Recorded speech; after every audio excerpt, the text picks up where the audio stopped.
ಶಿಕ್ಷಣ ಇಲಾಖೆ ಮಾಡಿಕೊಂಡಿರುವ ಎಡವಟ್ಟು ಒಂದ ಎರಡ ಸಾಲು ಸಾಲು ಮಿಸ್ಟೇಕ್ ಮಾಡಿ ಮಕ್ಕಳ ಬದುಕಲ್ಲಿ ಚೆಲ್ಲಾಟವಾಡ್ತಾ ಇರೋ ಇಲಾಖೆ ವಿರುದ್ಧ ಸಂಘಟನೆಗಳು ದೂರ್ತಾ ಇದ್ವು. ಆದ್ರೀಗ ಖುದ್ದು ಮಕ್ಕಳೇ ಮುಂದೆ ಬಂದು ಇಲಾಖೆಯ ಮೌಲ್ಯಮಾಪನದ ಕರ್ಮಕಾಂಡವನ್ನ ರಿವೀಲ್ ಮಾಡಿದ್ದಾರೆ. ಹಾಗಾದ್ರೆ ಅಂಥದ್ದೇನಾಯ್ತು ಅಂದ್ರ ಅದರ ಕಂಪ್ಲೀಟ್ ಡೀಟೇಲ್ಸ್ ಇಲ್ಲಿದೆ. ಶಿಕ್ಷಣ ಇಲಾಖೆ ಚೆಲ್ಲಾಟ, ವಿದ್ಯಾರ್ಥಿಗಳಿಗೆ ಸಂಕಟ. ಉತ್ತರ ಪತ್ರಿಕೆಯಲ್ಲಿ ಇದ್ದಿದ್ದೆ ಬೇರೆ ಅಂಕ, ರಿಸಲ್ಟ್ ಶೀಟ್ ನಲ್ಲಿ ಕೊಟ್ಟ ಮಾರ್ಕ್ಸ್ಗಳೇ ಬೇರೆ. ಒಬ್ಬರಲ್ಲ ಇಬ್ಬರಲ್ಲ, ಇಲ್ಲಿ ಕೂತಿರೋ ಪ್ರತಿಯೊಬ್ಬರದ್ದು ಇದೇ ಪರಿಸ್ಥಿತಿ.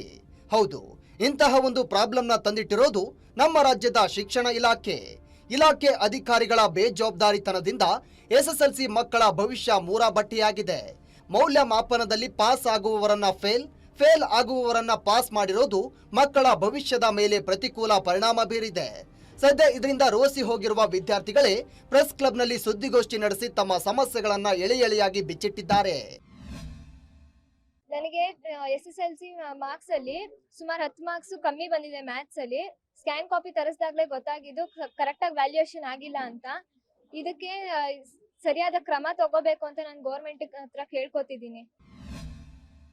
ಸದ್ಯ ಇಡೀ ಉತ್ತರ ಪತ್ರಿಕೆ ಟೋಟಲ್ ಮಾಡಿದ್ರೆ ವಿದ್ಯಾರ್ಥಿಯೊಬ್ಬನಿಗೆ 75 ಅಂಕ ಬಂದಿದೆ. ಆದ್ರೆ ರಿಸಲ್ಟ್ ಶೀಟ್ ನಲ್ಲಿ ಆತನಿಗೆ ಕೊಟ್ಟಿರುವುದು ಕೇವಲ 5 ಅಂಕ. ಕೀ ಉತ್ತರದಲ್ಲಿ ಇರುವಂತೆ ಬರೆದ್ರು ವಿದ್ಯಾರ್ಥಿಗೆ ಪಾಸಿಂಗ್ ಮಾರ್ಕ್ಸ್ ಕೂಡ ಕೊಟ್ಟಿಲ್ಲ. ಆದ್ರೆ ತಪ್ಪು ಬರೆದಿರುವ ಉತ್ತರಕ್ಕೆ ಮೌಲ್ಯಮಾಪಕರು ಅಂಕ ನೀಡಿ ಎಡವಟ್ಟು ಮಾಡಿದ್ದಾರೆ. ಇದರ ಜೊತೆಗೆ ಡಿಸ್ಟಿಂಕ್ಷನ್ ಬರಬೇಕಿದ್ದ ವಿದ್ಯಾರ್ಥಿನಿಗೆ 20 ಅಂಕಗಳ ಕಡಿತವೂ ಆಗಿದೆಯಂತೆ. ಇದು ಕೇವಲ ಒಂದು ಶಾಲೆಯ ಕಥೆಯಲ್ಲ, ಬೇರೆ ಶಾಲೆಗಳಲ್ಲೂ ಇದೇ ಪರಿಸ್ಥಿತಿ ಇದ್ದು ಶಿಕ್ಷಣ ಇಲಾಖೆಯ ಈ ನಡೆಗೆ ವಿದ್ಯಾರ್ಥಿಗಳು ಆಕ್ರೋಶವನ್ನ ವ್ಯಕ್ತಪಡಿಸ್ತಾ ಇದ್ದಾರೆ.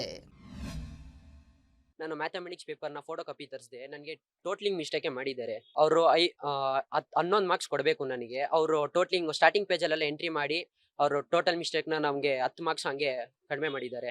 ಅದಾದಮೇಲೆ ನಾನು ಕಷ್ಟಪಟ್ಟು ವರ್ಷಪೂರ್ತಿ ಎಲ್ಲ ಓದ್ತೀವಿ, ಏನಕ್ಕೆ ಇದು ಮಾಡ್ತಿದ್ದಾರೆ, ಬ್ಯಾಕ್ ಟು ಬ್ಯಾಕ್ 3 ಪ್ರಿಪೇರಿ ಮಾಡ್ತಾರೆ. ಅದೇ ICIC CBSE ಅವ್ರಿಗೆ ಈ ಥರ ಎಲ್ಲ ಮಾಡಲ್ಲ. ನಮಗೆ ತುಂಬ ಒತ್ತಡ ಆಗ್ತಿದೆ ಓದಬೇಕು ಅಂದಾಗ. ICIC CBSEಲಿ 3 ಸಪ್ಲಿಮೆಂಟರಿ ಎಕ್ಸಾಮು, 3 ಪ್ರಿಪೇಟರಿ ಇಲ್ಲ. ಈ ನಮ್ಮ ಸ್ಟೇಟ್ ಬೋರ್ಡಲ್ಲಿ ಮಾತ್ರ ಏನಕ್ಕೆ ಬೇಕು? ಒಳಗಡೆ ಚೆಕ್ ಮಾಡಿಲ್ಲ ಅಂದ್ರೂ ಟೋಟಲ್ ಸ್ಟಾರ್ಟಿಂಗ್ ಪೇಜ್ ಆದ್ರೂ ಚೆಕ್ ಮಾಡಬೇಕಲ್ಲ. ಇಷ್ಟೊಂದು ಚೆಕ್ ಮಾಡದೆ ಇದು ಮಾಡಿದ್ರೆ. ಇನ್ನು SSLC ಪರೀಕ್ಷೆಯಲ್ಲಿ 20% ಕೃಪಾಂಕ ಕೊಟ್ಟಿದ್ದು ಯಾಕೆ, ಯಾರನ್ನ ಕೇಳಿ ಕೊಟ್ಟಿದ್ರಿ ಅಂತ CM ಸಿದ್ದರಾಮಯ್ಯನವರೇ ಶಿಕ್ಷಣ ಇಲಾಖೆಗೆ ಚೀಮಾರಿ ಹಾಕಿದ್ರು. ಇಷ್ಟಾದ್ರೂ ಬುದ್ಧಿ ಕಲಿಯದ ಶಿಕ್ಷಣ ಇಲಾಖೆ ಅರ್ಹತೆ ಪಡೆಯದೇ ಇರೋ ಪ್ರಾಥಮಿಕ ಶಾಲಾ ತರಗತಿಯ ಶಿಕ್ಷಕರನ್ನ ಪ್ರೌಢಶಾಲಾ ವಿದ್ಯಾರ್ಥಿಗಳ ಪ್ರಶ್ನೆ ಪತ್ರಿಕೆಗಳ ಮೌಲ್ಯಮಾಪನಕ್ಕೆ ನೇಮಿಸಿಕೊಂಡಿತ್ತು. ಹೀಗಾಗಿ ವಿದ್ಯಾರ್ಥಿಗಳಿಗೆ ಕಡಿಮೆ ಅಂಕಗಳು ಬರ್ತಿದೆ. ಪ್ರತಿಭಾವಂತ ವಿದ್ಯಾರ್ಥಿಗಳಿಗೆ ಅನ್ಯಾಯವಾಗ್ತಿದೆ ಅಂತ ವಿದ್ಯಾರ್ಥಿಗಳು ಹಾಗೂ ಪೋಷಕರು ಶಿಕ್ಷಣ ಇಲಾಖೆ ವಿರುದ್ಧ ತಿರುಗಿ ಬಿದ್ದಿದ್ದಾರೆ.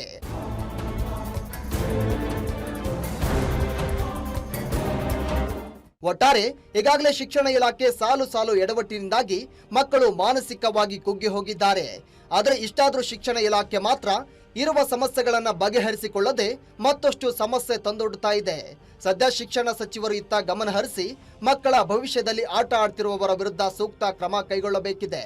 ಇಂದಿನ ಮಕ್ಕಳೇ ಮುಂದಿನ ಭವಿಷ್ಯದ ಪ್ರಜೆಗಳು ಅನ್ನೋ ಮಾತಿದೆ. ಅದೇ ರೀತಿಯಾಗಿ ಮಕ್ಕಳ ಭವಿಷ್ಯವನ್ನು ರೂಪಿಸುವಂಥವ್ರು ಯಾರಂತಂದರೆ ಉತ್ತಮವಾದಂಥ ಶಿಕ್ಷಕರು. ಆ ಶಿಕ್ಷಕರು ಇವತ್ತು ಎಷ್ಟರ ಮಟ್ಟಿಗೆ ಒತ್ತಡದಲ್ಲಿದ್ದಾರೆ ಅಂತಂದರೆ, ಸರಿಯಾಗಿ ಪರೀಕ್ಷೆ ಬರೆದಿರುವಂಥ ವಿದ್ಯಾರ್ಥಿಗಳ ಪರೀಕ್ಷೆ ಮೌಲ್ಯಮಾಪನವನ್ನು ಕೂಡ ಮಾಡೋದಕ್ಕೆ ಆಗ್ತಿಲ್ಲ. ಕಷ್ಟಪಟ್ಟು ಓದಿದಂಥ ವಿದ್ಯಾರ್ಥಿಗಳಿಗೆ ಇವತ್ತೆಲ್ಲ ಒಂದು ಕಡೆ SSLC ಆಗಿರ್ಬೋದು, PUC ಆಗಿರ್ಬೋದು, ಫಲಿತಾಂಶವನ್ನು ಬಂದಾಗ ಗೊತ್ತಾಗ್ತಿದೆ. ಎಲ್ಲ ಒಂದು ಕಡೆ ಸರಿಯಾಗಿ ಪರೀಕ್ಷೆ ಬರೆದಿದ್ರು ಕೂಡ ಅಂಕಗಳು ಸರಿಯಾಗಿ ಸಿಗ್ತಿಲ್ಲ. ಮತ್ತು ಓದದೇ ಇದ್ದಂಥ ವಿದ್ಯಾರ್ಥಿಗಳು ಕೂಡ ಮೌಲ್ಯಾಂಕನದಲ್ಲಿ ಅಂಕಗಳು ಸಿಗ್ತಿದೆ.